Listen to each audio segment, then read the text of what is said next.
নমস্কার। আজকের কবিতা একগুচ্ছ চাবি।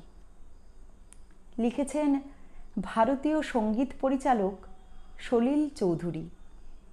তিনি একাধারে সুরকার, গীতিকার, গল্পকারও বটে।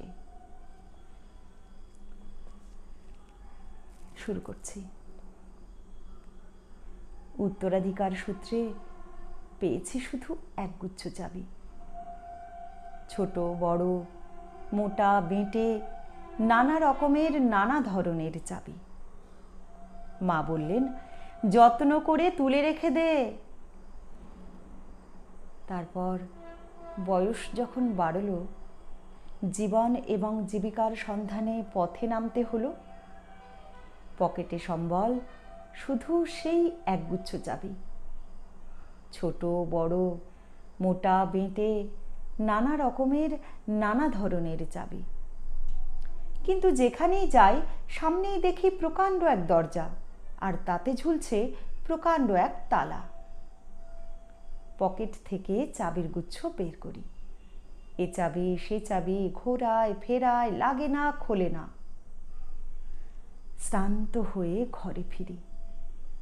মা দেখেন আর হাসেন।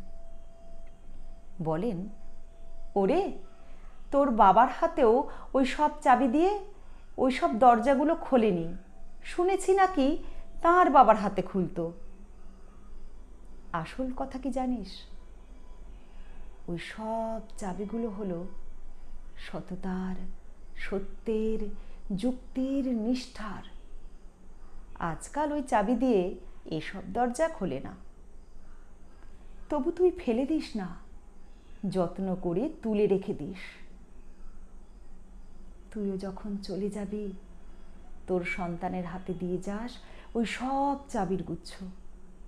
হয়তো তাদের হাতেই, হয়তো কেন, নিশ্চয়ই একদিন তাদের হাতে ওই সব সততার, সত্যের, যুক্তির, নিষ্ঠার চাবি দিয়ে সব বন্ধ দরজা খুলে যাবে।